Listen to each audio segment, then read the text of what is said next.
इतना जानते आप सरीखे आप, हम तो बस इतना जानते आप सरीखे आप। कुंडलपुर के बड़े बाबा की उल्लायक श्री शांतिनाथ भगवान की, परम पूजाचार्य भगवान गुरुदेव शिक्षण विद्यासागर जी महामुनिराज जी की, मुनि शिक्षण विमल सागर जी, अनंत सागर जी, धर्म सागर जी आदि समस्त 3 कम नौकर मुनिराजों की।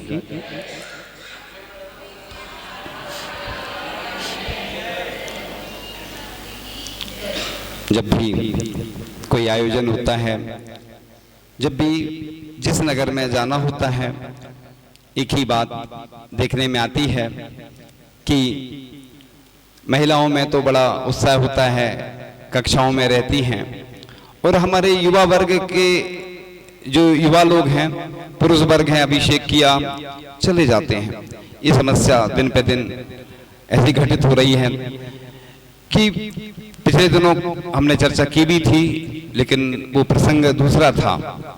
आज हम चर्चा करेंगे कि कैसे समाज में उत्साह जागृत हो, क्योंकि जब हम गिनती के बच्चे हैं और चुनिंदा ही बच्चे हैं और दिन पे दिन अस्तित्व हमारा खतरे में पड़ता जा रहा है, वैसे ही लोग सीमित परिवार बचा है, हम दो हमारे दो मतलब पति पत्नी जीवित रहते हैं, दादा दादी हो गए, बच्चे हो गए 2, और उनमें से भी कोई विदेश चला गया, कोई बड़े शहर में पढ़ने चला गया, और सीमित में भी और समस्या आने वाली है। आगे चलकर हमारा जैन धर्म कैसे सुरक्षित रह पाएगा, एक बहुत अच्छा उदाहरण है। एक अविस्मरणीय मुकदमे नामक एक पुस्तक में लिखा है, एक बहुत अच्छा दृष्टांत दिया है, उदाहरण कि 2 भाई थे और दोनों भाई का आपस में मुकदमा चल रहा था, और दोनों जाते थे एक साथ बैलगाड़ी में बैठकर। एक घटना है ये पुरानी, बैलगाड़ी में बैठकर गांव से जाते थे मुकदमा लड़ने, और बहुत जोर जोर से लड़ाई होती थी उनकी, बहुत जोर से लड़ाई होती थी, लेकिन जब भोजन करते थे दोनों मिलके साथ में करते थे। आप देखिए कितनी एक, जब हमने ये घटना पढ़ी पुस्तक में तो हमें ज्ञात हुआ कि देखो दोनों का केस चल रहा है, मुकदमा चल रहा है, दोनों जम के लड़ाई कर रहे हैं, लेकिन भोजन साथ में कर रहे हो, बैलगाड़ी में साथ में आते थे और साथ में जाते थे। लेकिन समाज की स्थिति वैसे ही खराब होती जा रही है, कभी मंदिरों में बढ़ जाते हैं, कभी जातिवाद में बढ़ जाते हैं, कभी अन्य माध्यम से बढ़ते चले जाते हैं। जब भी कोई ऐसी बात होती है, आप मंदिर में अपने अपने पूजन करें, अपनी अपनी व्यवस्था रखें। क्योंकि मैं यहाँ के लिए नहीं बोल रहा हूँ, पूरे देश और विदेश के लोग जो भी सुन रहे हैं सबके लिए बोल रहा हूँ, क्योंकि सिर्फ एक व्यक्ति के लिए नहीं बोला जाता है। कोई भी बात होती है लोग अपने ऊपर ले लेते हैं, इसलिए मैं पहले स्पष्ट कर देना चाहूँ कि सिर्फ एक ही व्यक्ति के लिए नहीं बोला जा रहा है। पहले इसके पहले भी मैंने प्रवचन में ये विषय रखा था, लेकिन चूंकि विषय भी परिवर्तित होते रहते हैं, लोग भी परिवर्तित होते रहते हैं, कई बार व्यस्तता के कारण कई लोग नहीं सुन पाते हैं, हो सकता है बाद में भी सुन लेते हैं। और जब बात आती है जैसे कीचड़ और पानी रहते हैं साथ साथ में, लेकिन जल सूखने के बाद दरार पड़ जाती है ना। कीचड़ और जल एक साथ रहते हैं, लेकिन जैसे ही सूखते हैं तो क्या होता है, दरार पड़ जाती है। तो आचार्य जी ने एक बार जबलपुर में कहा था ऐसे, कलौ एकता बलम, कली काल में एकता ही बल है, यानी बंद मुट्ठी लाख की और खुल गई तो खाक की, नहीं तो राख की। यानी कलौ एकता बलम का मतलब होता है कि कली काल में, इस कली काल में एकता ही बल है। एकता जगी, एकता जगी आई, मिलकर रहो। यानी अगर हम मिलकर रहेंगे तो ही हमारी समाज की एकता दिखेगी, उससे ही प्रभावना होने वाली है। क्योंकि हम वैसे ही कम बचे हैं, हम कुछ कर भी नहीं सकते हैं, इसलिए हमें जो भी काम करना है मिलकर करना है। तो हमारे यहाँ तो रोज लोग अलग हो रहे हैं, रोज लोगों के झगड़े होते हैं, लोग रोज रोज अपना अलग घर दुकान बसा रहे हैं, लेकिन हमारी छाती में तो आज तक दरार नहीं पड़ी, हमें तो मिलकर रहना सुहाता ही नहीं। और एक बहुत अच्छा उदाहरण आता है, रावण का अंतिम संस्कार चल रहा है, ये पद्म पुराण का उदाहरण है। और राम ने आदेश दिया कि जाओ रावण का दाह संस्कार करो, आदर के साथ करो, इज्जत के साथ करो। लेकिन राम के सैनिकों में तो नफरत भरी हुई थी और रावण के प्रति रावण चिता पर लेटा हुआ था और हर एक सैनिक उसे ठोकर मारना चाहता था। नफरत के कारण राम ने जो बात कही बड़े गौर से सुनने लायक है कि मरणांते ना वैराणी, यानी किसी कोई मर रहा हो ना तो फिर उससे बैर नहीं रखा जाता। आपने देखा होगा जब संलेखना होती है तो क्षमा मांगी जाती है। क्यों मांगी जाती?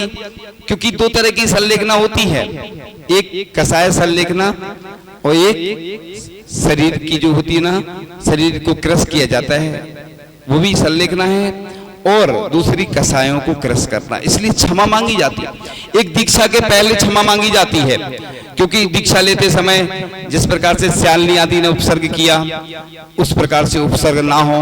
और हम तो अब दुनिया के होने वाले हैं, अब किसी एक ना घर के रहेंगे, ना एक माँ रहेगी, ना एक परिवार रहेगा, ना एक घर, अब तो पूरी देश की संपत्ति हो जाते हैं साधु जब बन जाते।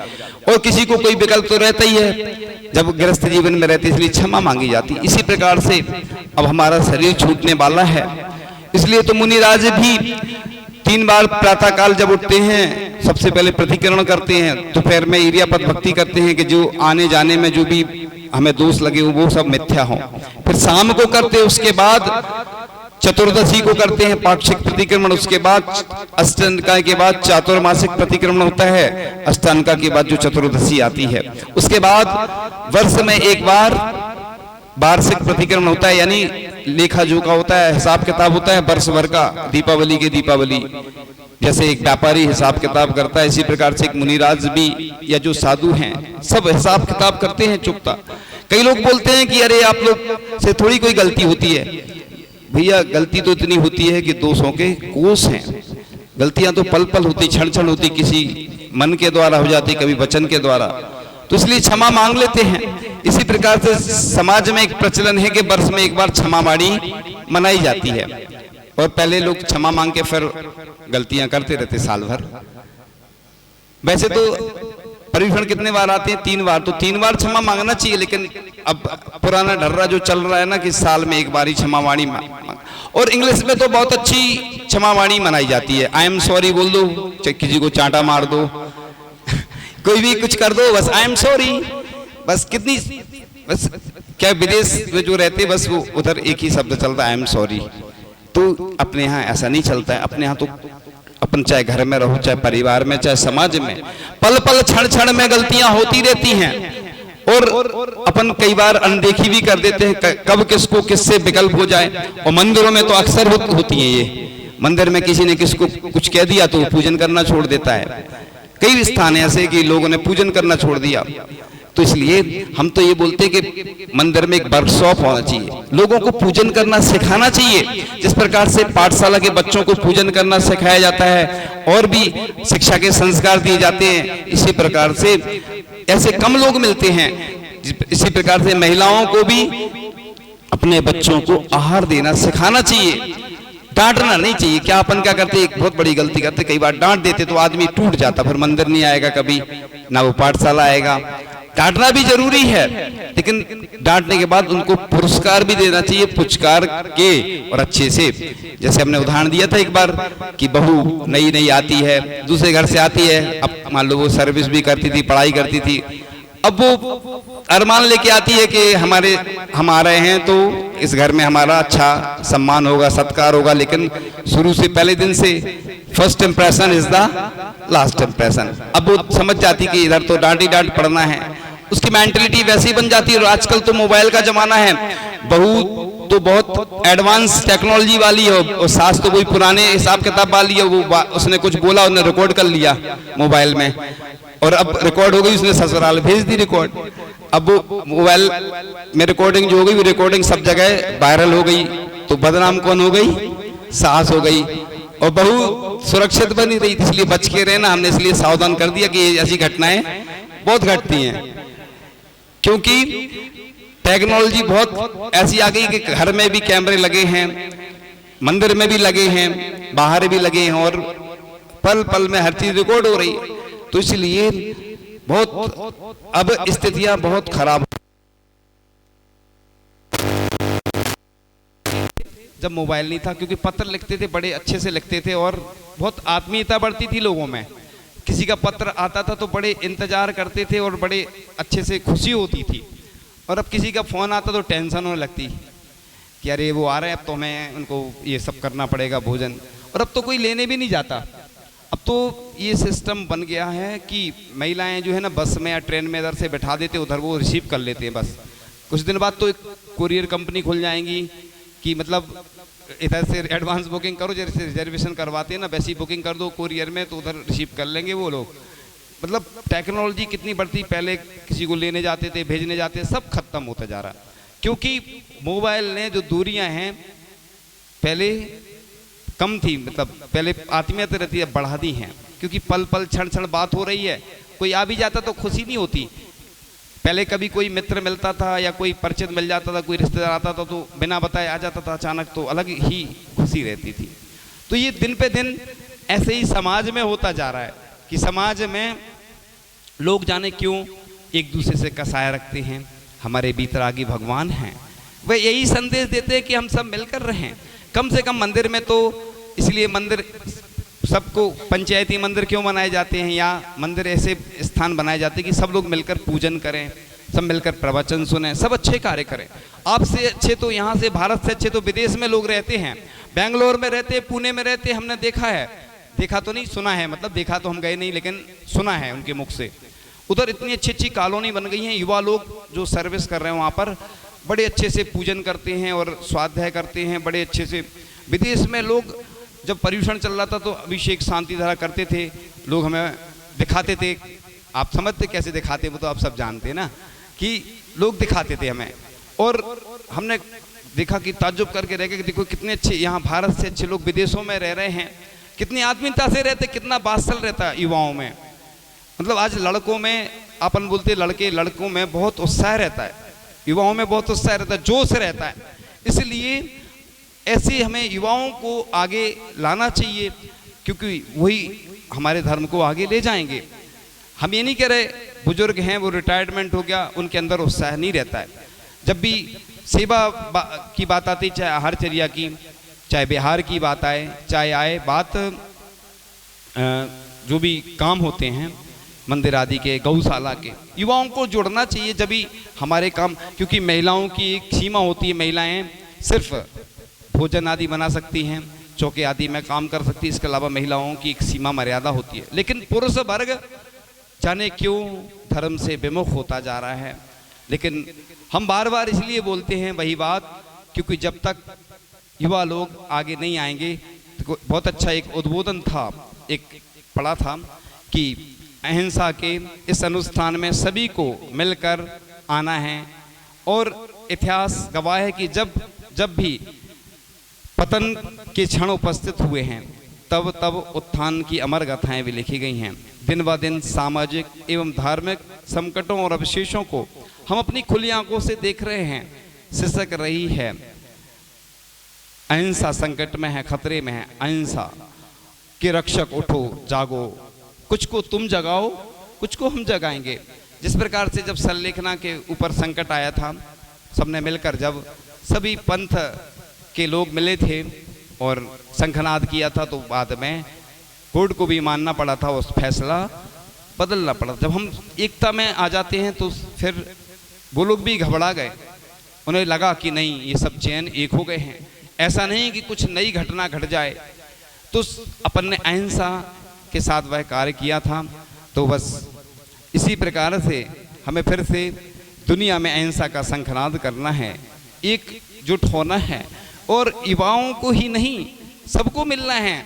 लेकिन युवाओं को हम इसलिए विशेष बोलते हैं कि हमने जहाँ जहाँ देखा है गौशाला में युवा लोग जुड़े और वहाँ की गौशाला आगे बढ़ी।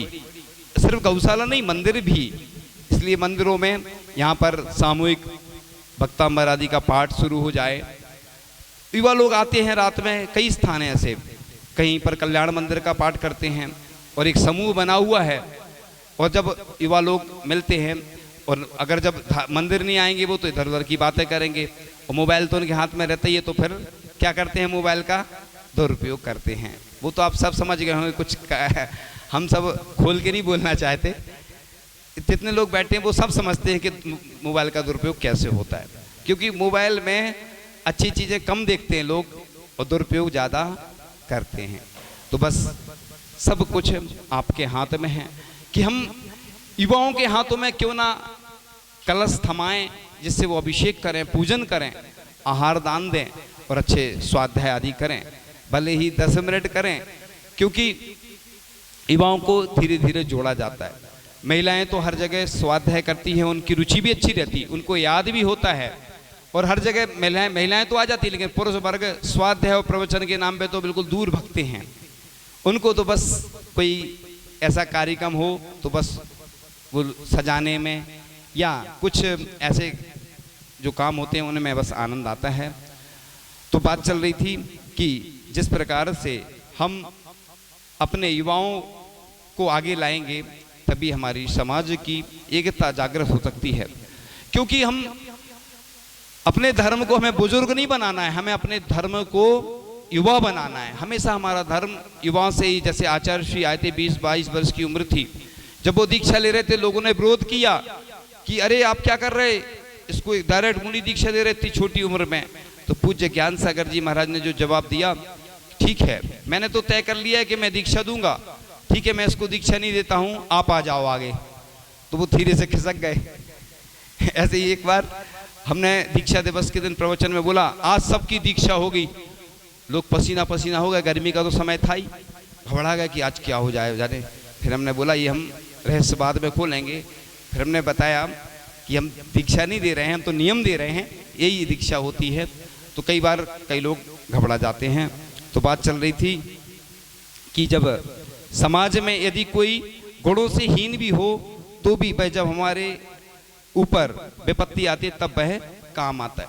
तो हम लोग समाज के लोग ये सीख, अन्य समाज के लोगों से ये सीखें कि हम अपने ही हैं, सब हमारे, हम क्यों जातिवाद में बढ़ जाते हैं, क्यों अन्य को अपना। इस मंदिर देखो, सबकी मंदिर में जिसको जहाँ पूजन करना वो करे, लेकिन जब सामूहिक कार्यक्रम होता है तो जुड़े। हमने देखा उत्साह ही नहीं दिखता लोगों के अंदर। अपने चौके में कितना उत्साह दिखाते लोग, देखो पड़गाने में कितना उत्साह रहता है।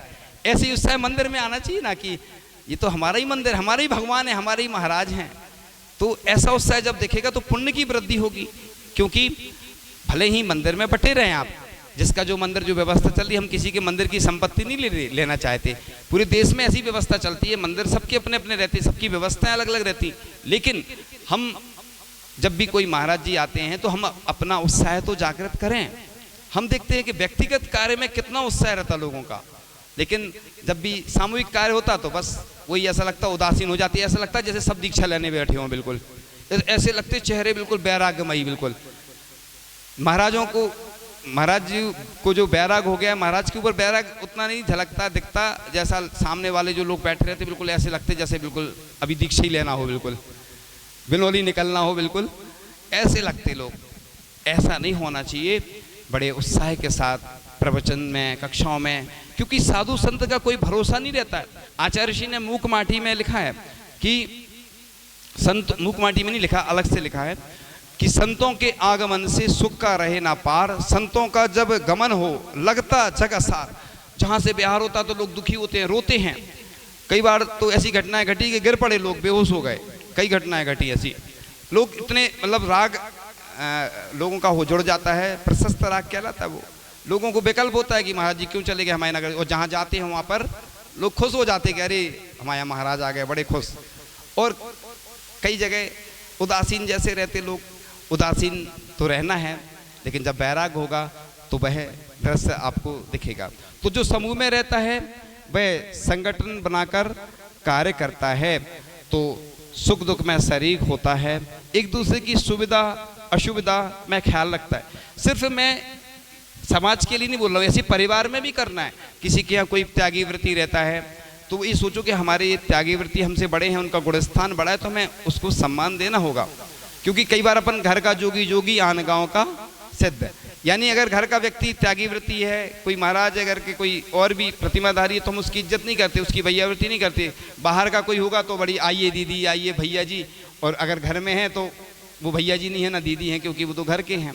ऐसा नहीं होना चाहिए। तो अपने लिए तो सभी जीते हैं, लेकिन अपने साथ साथ जो दूसरों की सुख सुविधा का ख्याल रखते हैं, उनके लिए जीते हैं, वे सामाजिक प्राणी कहलाते हैं। अब घर के बुजुर्ग हैं, उनकी एक एक झुर्री पे हजारों अनुभव लिखे होते हैं, हम उनको इज्जत दें। देखो आपने एक कहानी पढ़ी होगी मुंशी प्रेमचंद की, उसमें एक बूढ़ी माँ रहती है, भोजन बन रहा है, खुशबू आ रही है उसको, अंदर एक छौरी हम भी खा लें, कोई पूछ ही नहीं रहा, क्योंकि बूढ़े हो गए तो कोई पूछता नहीं। इसलिए तो आचार्य जी भी बोलते हैं, हम लोग बोलते कि भैया आश्रम में व्यवस्थित हो जाओ, कोई तुम्हें घर से निकाले इससे पहले ही निकल जाओ। हम लोग इसलिए पहले ही निकल आए घर से, मालूम था कि बाद में बुढ़ापे में क्या स्थिति होती है, कोई पूछता नहीं, इसलिए पहले से इज्जत के साथ निकलो। तो देखो कितने सब लोग अपने हैं, एक माँ छोड़ते तो 108 माँ तैयार हो जाती है, एक घर छोड़ते तो 1008 घर तैयार हो जाते हैं। इसलिए अपन पहले ही घर छोड़ दो, और नहीं छोड़ पा रहे हैं तो कम से कम प्रतिमा लो, नहीं है तो जैसी स्थिति हो घर में एडजस्टमेंट करो। क्योंकि आप लोग सोचते हैं कि अरे किसी पे बोझ नहीं बनो, इसलिए आचार्य जी ब्रह्मचारियों को उपदेश देते घर में भी रहो तो कुछ काम करते रहो। क्यों देते हैं? कई लोगों को लगता है कि अरे तो काम कर रहा है, क्योंकि अपन घर में भोजन आदि कर रहे हैं तो कम से कम दूसरों पे बोझ ना बने। लेकिन अपने यहाँ जो प्रतिमा का अभ्यास बताया, इसलिए बताया कि धीरे धीरे मुनि आरी का बनने का अभ्यास करके घर से निकलो धीरे धीरे, क्योंकि घर में भी तुम ज़्यादा दिन रहोगे तो घर के लोगों को बोझ बन जाते, बुरा लगने लगता उन लोगों को, वे सोचते जल्दी निकलें। क्योंकि एक दृष्टांत हम कई बार सुनाते हैं कि दादा दादी थे और उनके छोटे पोता पोती रहते ना, वो खेलते खेलते दादा दादी के पास पहुंच गए और दादा दादी से बोला कहाँ आप टूटे फूटे मकान में रह रहे हो? तो उन्होंने कहा कि तुम्हारे मम्मी पापा ने जो दिया सो हम उसमें रह रहे हैं। उन्होंने कहा जब हमारे मम्मी पापा भी आप जैसे हो जाएंगे तो हम उनको भी यहीं रख देंगे। यानी उनने अलग से रखा था, उनको टूटा फूटा मकान दे दिया, टूटी फूटी वस्तुएं दे दी। तो अपन टिट फॉर टैट, यानी जैसे को तैसा, जैसा अपन व्यवहार दूसरों से करते वैसे ही अपने साथ होने वाला है। इसलिए जो भी प्रतिमा लिए हों या नहीं लिए हों, अपना परिग्रह प्रमाण जरूर बनाएं। हमारे पास एक पुस्तक है परिग्रह प्रमाण की, उसमें भरना है, ठीक है ना, वो ले लेना हमसे, तो उसमें भरना। इससे क्या होगा कि अपना परिग्रह कम होगा, एक सीमा बनेगी परिग्रह की। आगे हम बढ़ेंगे तो प्रतिमा लेने का अभ्यास होगा, आपका प्रतिमा लेने का मन बनेगा। क्योंकि अपन जो कई चीजें उपयोग भी नहीं करते फिर भी परिग्रह प्रमाण नहीं बनाते। इसलिए बात चल रही थी कि तो हे भगवान, आपसे यही प्रार्थना है कि हम समाज के सब लोग एक होकर एकता में जगें, एक ताजगी आई, मिलकर रहो, एकता जगी एक ताजगी आई। तो बंद मुट्ठी, जैसे बोलते कुल्हाड़ी को यदि लकड़ी का दस्ता ना मिलता तो लकड़ी को कटने का रास्ता ना मिलता। तो लकड़ी को काटने वाली कौन है? कुल्हाड़ी। उसमें जो हैंडल लगता है ना लकड़ी का, कुल्हाड़ी में उसी जाति का रहता है और वो अपनी ही जाति को काटता है। इसलिए हमें इन सब बातों को भूलकर अपनी जैन समाज की एकता को बिल्कुल अखंड रखना है। क्योंकि हम कब तक बढ़ते रहेंगे, कहाँ तक बढ़ते रहेंगे, वो तो आपको सब मालूम है, ज्ञात है कि हम कितने बढ़ते चले गए और अब मुट्ठी भर बचे हैं। और मुट्ठी भर बचे हैं वो भी उतने लोग मिलकर नहीं रह पाते। तो हम फिर आगे चलकर हमारी जो संतानें हैं जो आगे आएंगी वो कैसे हमारे धर्म की रक्षा कर पाएंगी? क्योंकि आगे चलकर बहुत स्थितियां खराब होने वाली हैं। पंचम काल के अंत तक मुनि आरिका श्रावक श्राविका रहेंगे, ऐसा तिल्लोय परिणति ग्रंथ में लिखा है। इसलिए हमें जैन धर्म को सिर्फ अभी कुछ वर्षों तक नहीं चलाना है। 21,000 वर्ष में जितने वर्ष हमारे बचे हैं वो उतने वर्षों तक हमारा जैन धर्म अविरत रूप से चलता रहेगा। इसलिए हमें आज की चिंता नहीं है। लोगों को तो अपने वंश की चिंता है कि हमारा वंश सुरक्षित रहे, हमारी लड़का हो जाए तो हमारी प्रॉपर्टी सुरक्षित रहेगी। लेकिन हमें चिंता ये है कि हमारा जैन धर्म, हम हमेशा ये पंक्तियाँ सुनाते हैं, अस्त हो रहे ज्ञान सूर्य ने, सोचा था एक दिन की शाम, मेरे ढल जाने के बाद कौन करेगा मेरा काम। तो आचार्य ज्ञान सागर जी महाराज को चिंता थी कि मेरे बाद, मेरे ढल जाने के बाद कौन आएगा ऐसा व्यक्ति जो इस जिन शासन की प्रभावना में अग्रणी रहेगा। तभी एक वेदाधर आया। और आचार्य ज्ञान सागर महाराज जी को ज्योतिष का भी ज्ञान था, स्वर विज्ञान आदि का भी ज्ञान था, और उनके ज्ञान में झलक आया था कि ये आचार्य जब बन जाएंगे तो आचार्य कुंद कुंद जैसी, समंद्रभद्र जैसी धर्म की प्रभावना करेंगे। और आज हम देख रहे हैं कि जब आचार्य भगवान कुंडलपुर से बिहार करके आए तो सब लोगों की आंखों में आंसू आ गए कि हमारे आचार्य भगवान अस्वस्थ हैं। और हम लोग भी जब आचार्य भगवान के सामने देखते थे तो हम लोग भी वहाँ पर जब साक्षात देखते थे और आचार्य श्री अस्वस्थ हो जाते तो हम लोगों की आंखों में भी आंसू आ जाते। यानी देश की धड़कन है वो हमारे आचार्य भगवान, हर हृदय में बसे हैं। भले ही आचार्य भगवान से कोई जुड़ा हो या ना जुड़ा हो, भले ही वह आचार्य श्री को नहीं चाहता हो, लेकिन आचार्य श्री जब भी अस्वस्थ होते हैं तो सबके आंखों में आंसू आए बिना नहीं रहते हैं, क्योंकि आचार्य भगवान ने इस देश को, इस समाज को बहुत कुछ दिया। ऐसे रत्न दिए हैं पूरे, जो इस भारत के हमारे गौरव हैं, जो चाहे मुनि बने हो, चाहे आर्यिका बने हो, चाहे इलक छुल्लक बने हो, चाहे ब्रह्मचारी ब्रह्मचारिणी बने हो, चाहे आचार्य भगवान ने चिकित्सा के माध्यम से, चाहे शिक्षा के माध्यम से, चाहे हथकरघा के माध्यम से। अभी हम लोगों ने दो पुस्तक जब संस्मरण की पढ़ी और आचार्य भगवान के बारे में हमें ज्ञात हुआ कि आचार्य भगवान ने कैसी कठिन साधना की, रोंगटे खड़े हो जाते हैं हमारे। जब हम लोग आचार्य भगवान के संस्मरण पढ़ते थे, सुनते थे तो हम लोग भी ताज्जुब करके रह जाते थे कि 44 घंटे ध्यान लगाना, 1 घंटे तो बैठ नहीं पाते हैं, 44 घंटे ध्यान लगाना, शमशान में जाना, एक आहार एक उपवास की साधना करना, अष्टमी चतुर्दशी को उपवास करना और आहार के बाद तुरंत विहार करना। अभी भी जब याद करते हैं, ये तो हम एक मोटे रूप में बता रहे हैं, आचार्य भगवान ने तो ऐसी साधनाएं की हैं कि वाकई में उस साधना का प्रभाव है कि आज पूरी दुनिया उनकी दीवानी है। और बस दर्शन के लिए लोग कैसी लाइन लगाए रहे थे। जब कुंडलपुर में देखते थे दृश्य, लोग इतना शोर करते थे, आचार्य भगवान कहते थे अरे ये आवाज़ क्यों आ रही है। यानी वो और जगह तो लोगों को बुलाना पड़ता था, बिना बुलाए इतनी लाइन लगी रही थी। अभी भी लोगों को दर्शन नहीं हो पाते कई बार, तो कैसे बिल्कुल माहौल रहता है। उनकी साधना का प्रभाव है कि आचार्य भगवान ने जो साधना की उसके प्रभाव से ऐसा माहौल बना। तो हम बात कर रहे थे कि इस प्रकार से हमारे समाज में एकता होना चाहिए। और हमारे समाज में से कोई व्यक्ति कभी बीमार होता है, कोई शिक्षा के क्षेत्र में भी कभी उसको आवश्यकता पड़ती है, तो एक साधर्मी फंड होना चाहिए जिसके माध्यम से हम कभी भी साधु को भी जरूरत पड़ती है, कभी औषधि की, कोई भी साधु आते हैं, कोई त्यागी व्यक्ति है, कोई सामान्य व्यक्ति हैं, तो अपन जब मंदिर से तो दे नहीं सकते हैं। एक सिलवानी समाज में एक बहुत अच्छी व्यवस्था है कि जब भी किसी व्यक्ति को, गरीब व्यक्ति को आवश्यकता पड़ती है तो वो है उधर से उस फंड में से दे देते हैं और ब्याज सहित वह वापस करता है। एक बार की घटना है कि एक व्यक्ति के यहाँ हुआ तो उसने कुछ राशि बोली और उसने मान लो 11 बोली, आप समझ गए होंगे कि सामान्य व्यक्ति के हिसाब से। तो वो कहने लगा कि हमारी तो 21 की भावना है। हमने कहा नहीं, तुमने जो दान दिया तुम्हारा सर्वश्रेष्ठ दान है, क्योंकि दान भावों से होता, जबरदस्ती नहीं होता।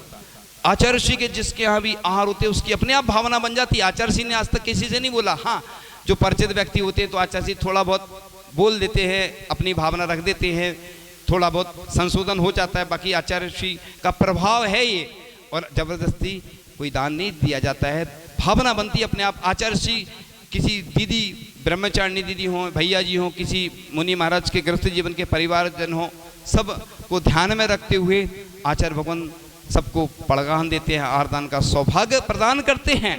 तो आचार्य भगवान कभी उन्होंने ऐसा नहीं कहा, कभी प्रवचन में आपने नहीं सुना होगा कि आचार्य भगवान ने कहा, लेकिन आचार्य भगवान का आज प्रभाव है कि पूरे देश और दुनिया में दान देने की जो परंपरा जागृत हुई है आचार्य श्री के ही निमित्त से हुई है।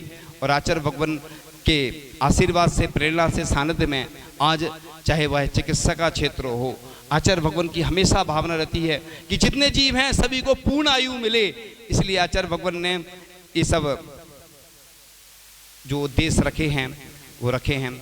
आज चूंकि समय कम होने के कारण आज बस इतना ही। आगे शांतिनाथ भगवान का मोक्ष कल्याणक 29 तारीख को आने वाला है। उसके बाद 30 तारीख को पूज्य ज्ञान सागर जी महाराज का समाधि दिवस है। उसके बाद सुरत पंचमी 4 जून को आने वाली है।